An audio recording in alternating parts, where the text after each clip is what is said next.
I wonder, how many times have you stood before your life, feeling like you're fighting against a raging current? A relentless, powerful flow that makes you feel you have to exert all your strength to hold your ground, to cling to every fragment of what you call control, to desperately push back against the waves of insecurity and change that you never wanted to face. Is that the feeling you carry with you every single day, an invisible burden that weighs down every breath, every beat of your heart? We live in a world of constant hustle.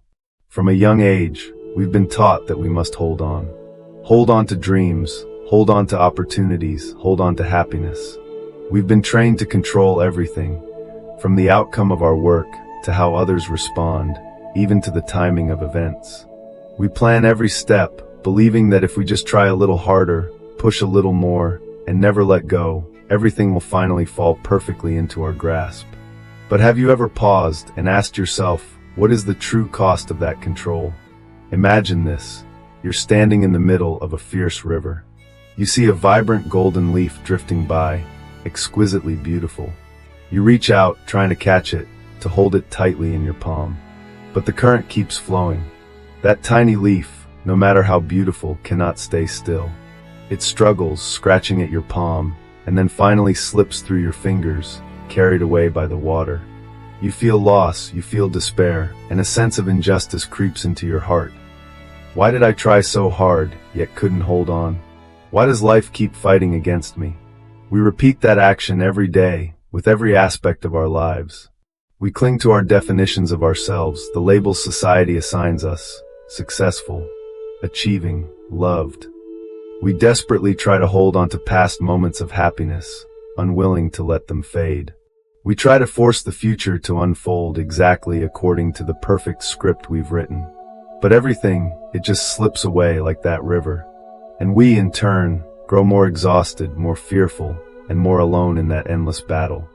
This is our suffering, the suffering that the Buddha saw thousands of years ago. He didn't speak of societal injustice or racial prejudice. He spoke of dukkha, not just physical pain, but the pervasive dissatisfaction, the incompleteness, the inner turmoil that arises when we desperately cling, upadana, to things that are, by their very nature, anicca, impermanent, always changing, always passing away. We build solid selves, egos, firm images of who we are, only to suffer when they are eroded and transformed by time and life's current. This is a wrong view of life's true nature, a preconceived notion of how things should be, rather than accepting how they are. This fear is an inescapable loop, a mental prison we build for ourselves. But what if I told you, the true secret to achieving everything you desire lies not in trying to hold on or fight the current? What if, in the very act of letting go, you actually open the door to receive what you truly deserve? What if the universe's greatest rewards are reserved for a calm mind, a mind that knows how to merge with life's flow rather than struggle against it? Today, we will listen to the whispers of an ancient river and uncover a secret it has held for millennia about the boundless power of a tranquil mind. This isn't a dry lecture. This is a story of liberation, of peace, and of how Buddhist wisdom illuminates the path for us to find true meaning in this life. Please stay with me.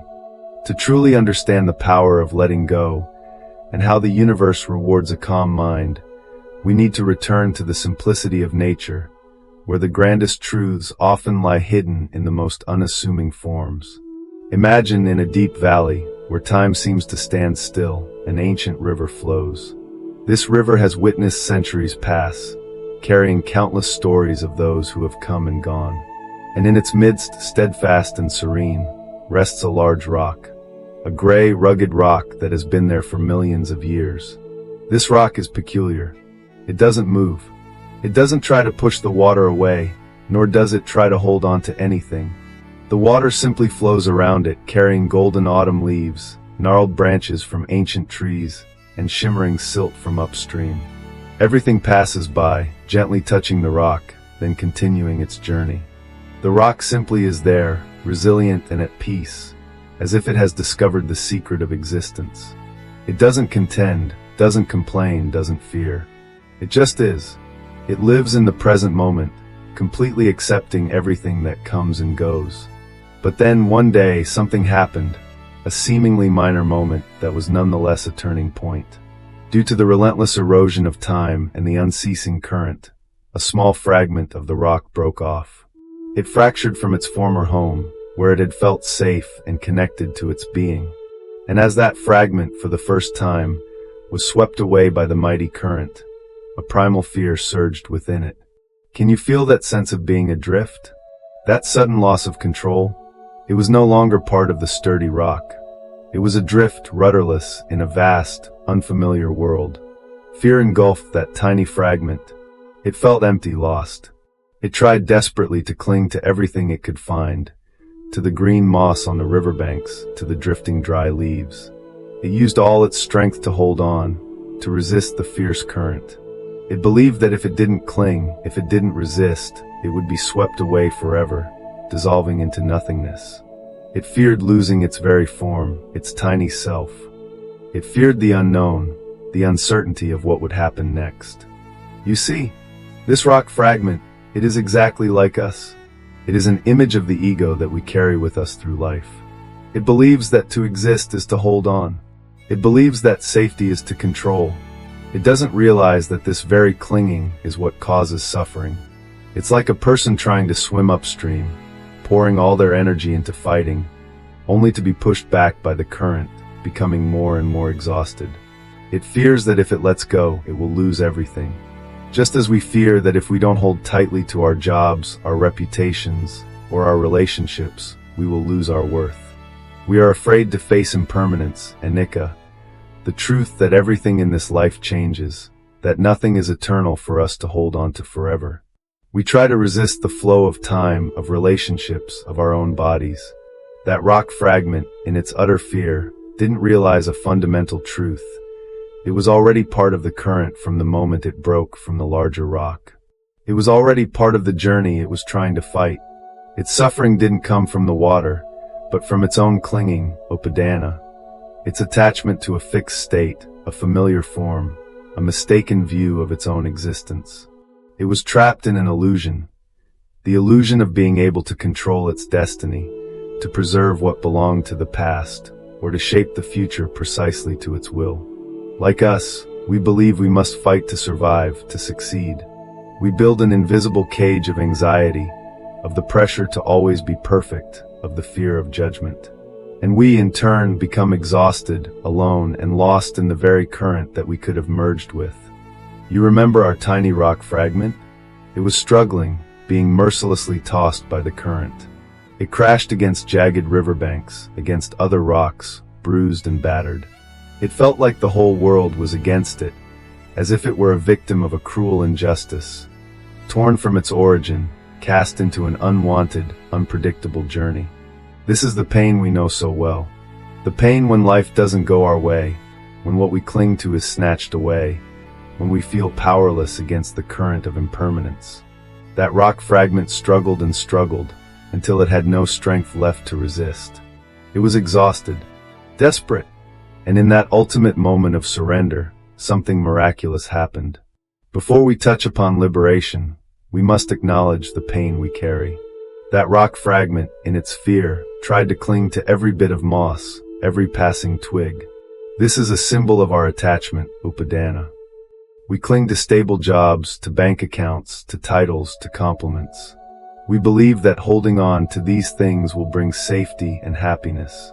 Yet, as the Buddha taught, dukkha, suffering, is not merely physical pain, but the dissatisfaction, the incompleteness, the inner turmoil that arises when we desperately cling to things that are inherently impermanent, anicca, always changing, always passing away. Do you recognize this? Your sigh of frustration when plans fall apart, your anxiety when things don't go your way, the emptiness you feel when a goal is achieved but doesn't bring the expected joy. All these stem from the same underlying fear, the fear of letting go, the fear that if we don't control, we will lose everything, that we will cease to be someone. The fear that this universe is a random, indifferent force, and we must fight to survive. This attachment is samadaya, the origin of suffering. It is our wrong view of life's nature, a preconception that things must be fixed, must belong to us, rather than accepting the natural flow of all phenomena. We are like the rock fragment trying to swim upstream, exerting all our energy to resist. Yet the more we resist, the more the current pushes us back, making us even more exhausted. Clinging doesn't hold anything back. It only injures your own hands, leaving you feeling more isolated and depleted in your battle against life itself. And then, when the rock fragment had exhausted all its strength, when it no longer had the ability to cling, no longer the will to resist, it let go.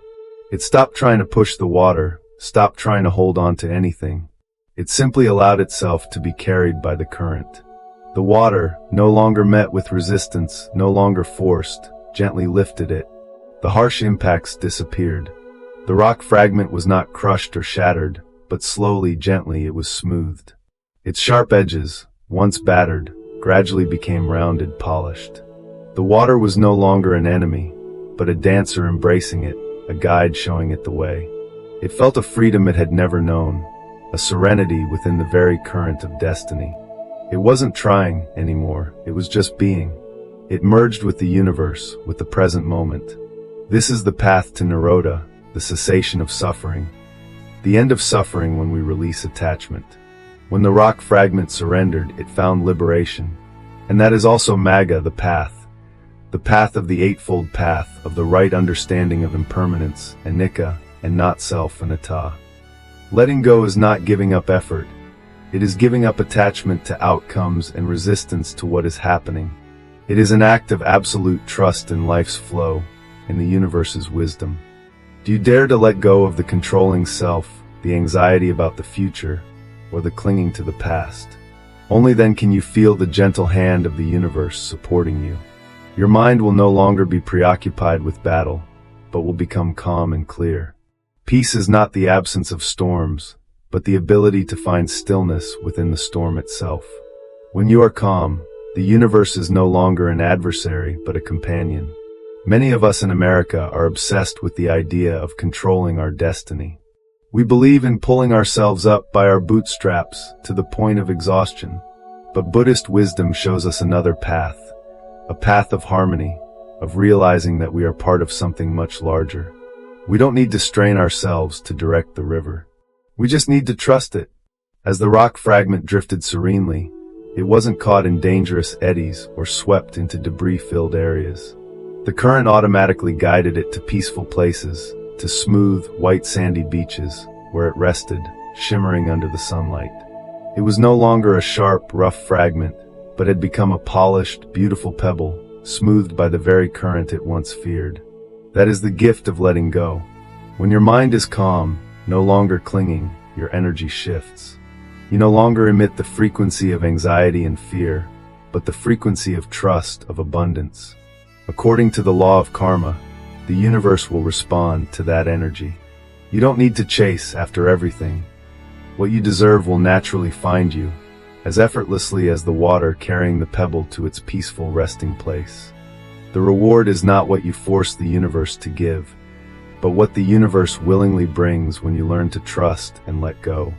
That could be an unexpected new opportunity, a healthy relationship that arrives at just the right time, or simply profound inner peace, something more valuable than anything you ever tried to hold on to.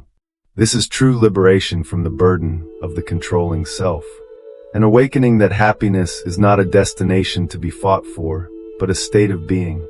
True success lies not in how tightly you grasp, but in how much you can let go to free your hands to receive. When the mind is calm, you become a magnet for the best things, for miracles you never imagined.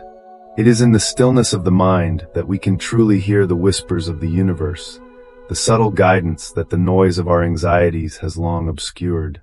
It is the moment we realize that even as life constantly changes, there is an eternal peace within, waiting for us to return. That is the true meaning of let go and receive, how the universe rewards a calm mind. The story of the rock and its tiny fragment of the ceaseless river is a gentle yet powerful reminder. This life, no matter how much we want to control it, is a current. We can choose to fight it and become exhausted and battered like the frantic fragment. Or we can learn to let go, trust, and allow the current to polish us into the most beautiful version of ourselves. This is not a lesson about weakness or giving up responsibility. On the contrary, it is a lesson about true strength, the strength of self-compassion, the strength of accepting the impermanence, anicca, of all things, and the strength of finding peace right in what is present. The Buddha taught us that suffering arises from attachment, upadana, clinging to what cannot be held. And he also pointed out the path to liberation. It is the path of right understanding, of a calm mind. When we learn to let go of anxieties about the future, regrets about the past, and ceaseless attempts to control, a new space opens within our souls. A space of peace, of acceptance, and of receptivity. It is in that stillness that we not only find ourselves, but also open our hearts to receive the gifts the universe is willing to bestow.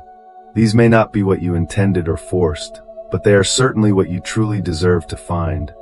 A deep inner peace, a genuine connection with life, and an unshakable faith in the current of compassion that the universe always holds for us. Take a deep breath.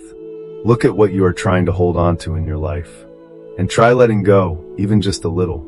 Trust that the river of the universe always knows how to take you where you belong, where you are destined to be, and that the greatest gift lies not in control, but in surrender. That is how the universe rewards a calm mind.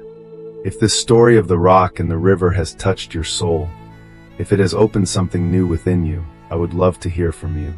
What are your thoughts on the lesson from this parable? What resonated with you most? Have you ever experienced an aha moment or a profound realization in your life when you learned to let go? Please share your story below.